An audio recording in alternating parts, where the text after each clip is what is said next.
Hey everyone, it's Amy. Welcome back to my kitchen. I have something special for you today. This is not a sugary sweet.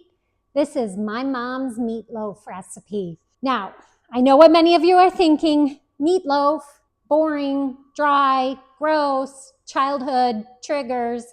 This is not your mama's old meatloaf. This is my mom's meatloaf, but improved. It's tender, it's flavorful, and it's so easy to throw together.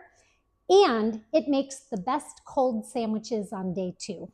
So let's get started. In a bowl, I have 2 pounds of ground beef. You can use any kind of ground beef you want. If you want something fattier, if you want something leaner. I tend to go on the lean side so that way it doesn't grease up my pan as much. But you do you. Whatever you can afford these days is what I say you should buy. All right, to this we're going to add a tablespoon of minced onion, as well as a teaspoon of garlic powder or garlic salt. I've got a cup of quick cook oats. You could also use old-fashioned oats. Avoid the steel cut oats because they just won't give you that same good texture. I've got 2 eggs, half a cup of milk. We're going to put in 1.5 cups of shredded cheese. I'm going to do a little bit of salt and a little bit of pepper. I don't put too much in mine. People can salt and pepper it to taste at the end. My husband tends to salt and pepper everything anyway, so if I put too much in, then he's getting too much sodium. So I like to just say, do it at the end when you're serving it, and then they can salt and pepper it to taste. Now I'm going to put gloves on because I don't like touching raw ground beef.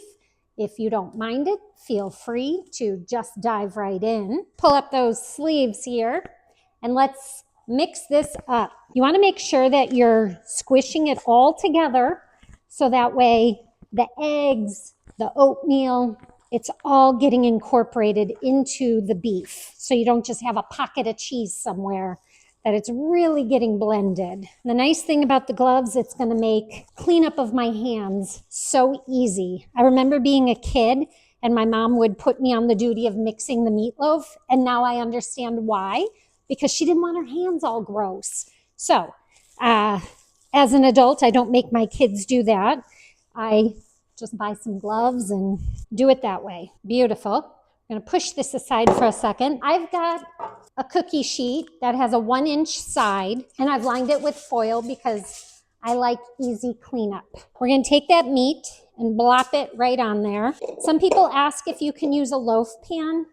I don't prefer using the loaf pan. I think it bakes up nicer this way. It takes a little longer for the centers to get cooked when you do a loaf pan, but you are going to make it into about a 9x5, 9x4-inch loaf. Isn't that so pretty? Okay, clean up. Done.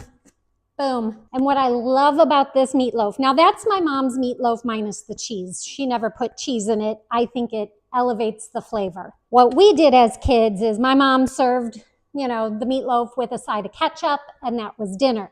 I love this glaze on the meatloaf. It's tangy, it's sweet, and it's easy to just make real quick.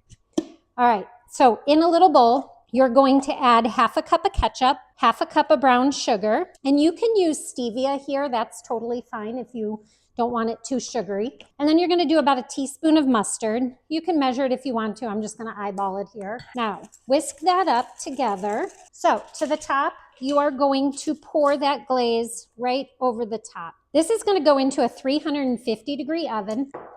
So good. 350-degree oven for about 55 minutes to an hour.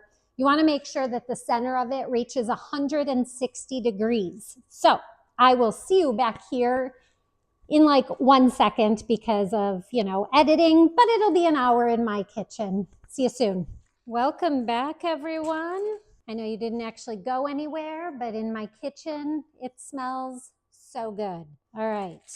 I checked the temperature on this. It is definitely over the 160 degrees, so it is safe to eat. Okay, we're gonna move this to a plate here, hopefully. Look at that, so pretty, so good. We're just gonna dive right into it. It's so moist. Let's slice a few slices up, shall we? just how tender that is. This is not your 1970s dry meatloaf recipe, y'all. This is so good. And your dinner just got a little bit better. And I guarantee your family is going to one day say to you, can we have meatloaf for dinner? Enjoy.